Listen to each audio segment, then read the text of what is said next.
What's up, witches? I'm Blythe, and it's Wednesday, which means I'm going to be reading you a bedtime story.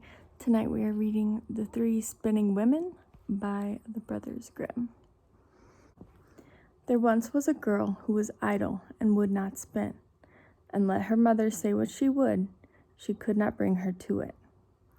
At last the mother was so overcome with anger and impatience that she beat her, on which the girl began to weep loudly. Now at this very moment, the queen drove by, and when she heard the weeping, she stopped her carriage, went into the house, and asked the mother why she was beating her daughter so that the cries could be heard out on the road. Then the woman was ashamed to reveal the laziness of her daughter, and said, "I cannot get her to leave off spinning. She insists on spinning forever and ever, and I am poor and cannot produce the flax." Then answered the queen, "There is nothing that I like better to hear than spinning, and I am never happier than when the wheels are humming. Let me have your daughter with me in the palace. I have flax enough, and there she shall spin as much as she likes."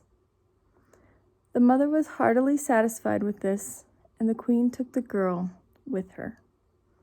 When they had arrived at the palace, she led her up into 3 rooms, which were filled from the bottom to the top with the finest flax. "Now spin me this flax," she said, "and when thou hast done it, thou hast have my eldest son for a husband, even if thou art poor. I care not for that. Thy industry is dowry enough." The girl was secretly terrified, for she could not have spun the flax, no, not if she had lived till she was 300 years old, and had sat at it every day from morning till night. When therefore she was alone, she began to weep, and sat thus for 3 days without moving a finger. On the 3rd day came the queen, and when she saw that nothing had been spun yet, she was surprised. But the girl excused herself by saying that she had not been able to begin because of her great distress at leaving her mother's house. The queen was satisfied with this, but said when she was going away, "Tomorrow thou must begin to work." When the girl was alone again, she did not know what to do, and in her distress went to the window. Then she saw 3 women coming towards her, the first of whom had a broad, flat foot. The second had such a great underlip that it hung down over her chin, and the third had a broad thumb. They remained standing before the window, looked up, and asked the girl what was amiss with her. She complained of her trouble, and then they offered her their help and said, "If thou wilt invite us to the wedding, not be ashamed of us, and wilt call us thine aunties, and likewise will place us at thy table, we will spin up the flax for thee, that in a very short time." "With all my heart," she replied. "Do but come in and begin the work at once." Then she led in the 3 strange women, and cleared a place in the first room, where they seated themselves and began their spinning. The one drew the thread and trod the wheel. The other wetted the thread. The third twisted it, and struck the table with her finger, and as often as she struck it, a skein of thread fell to the ground that was spun of the finest manner possible. The girl concealed the 3 spinners from the queen, and showed her whenever she came the great quantity of spun thread, until the latter could not praise her enough. When the first room was empty, she went to the second, and at last to the third, and that too was quickly cleared.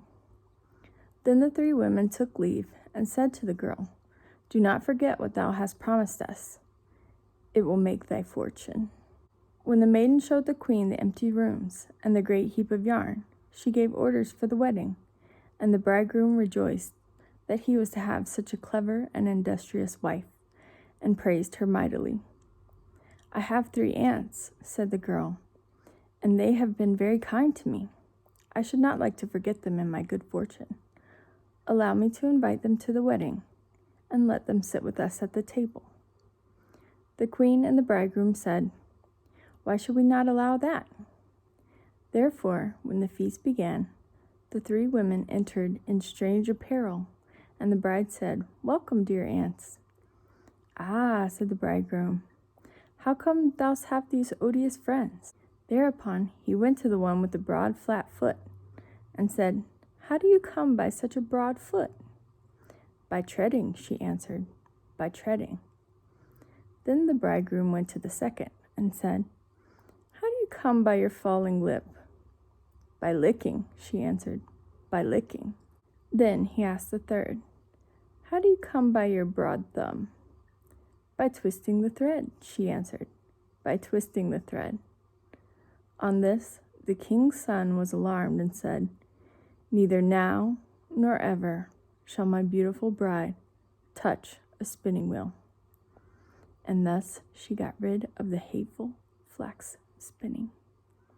The end. Good night, witches. I love you.